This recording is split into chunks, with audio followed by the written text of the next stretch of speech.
ओढ़नी के रंग पियर, ओढ़नी के रंग पियर, जादू चला रहल बा।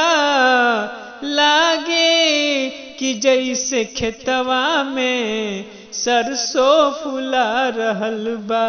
लागे कि जैसे खेतवा में सरसों फुला रहल बा। आय हाय हाय हाय, का गाना गा रहे हो बबुआ? गवन फिल्म के गाना है रे। नहीं खा जाना तो बाबा, ये निरहुआ रिक्शा वाला फिल्म के गाना है। आय है, क्या गाना था, इतना सुंदर गाना था।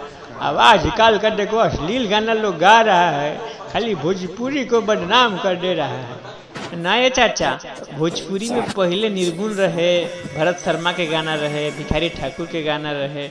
अब तो लोग अश्लील गाना गा गा के अपने में मारपीट कर ले रहल बा।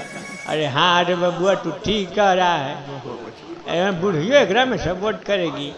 ए बूढ़ी, का कहत बड़ा है बूढ़ा? तनी सुनावा इन लोग के, बतावा का रहे पहले भोजपुरी में। जानत रहा बबुआ, पहले भोजपुरी में बढ़िया बढ़िया गाना लोग गावत रहे, सब परिवार से मिलके सुनत रहे, देखत रहे।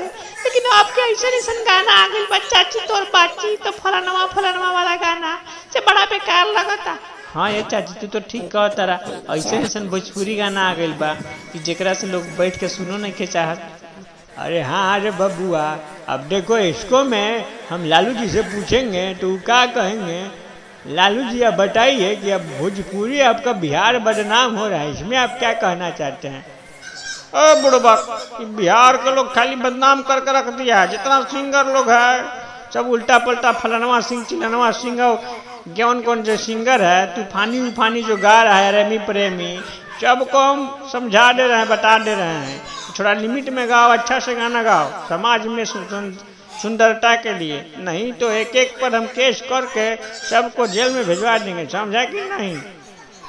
हाँ ये बाबा, तो ठीक तो कहलन हो, बात तो सही बा। अरे हाँ बबुआ, बात सही है। देखो सबको हम कह रहे हैं, जितना भी भोजपुरी वाला सिंगर है सब कोई अच्छा अच्छा गाना लिखिए और अच्छा अच्छा गाइए, ताकि गांव में समाज में लोग नहीं बिगड़े। नहीं तो सब फिर अपना पर आ जाता है बबुआ किसी को।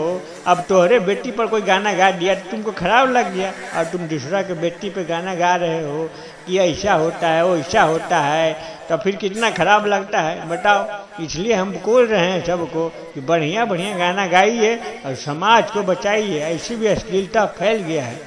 हाँ ठीक है बाबा, तब इस मैसेज के माध्यम से आप यही कहना चाह रहे हैं कि सब लोग अच्छा अच्छा गाना गाइए।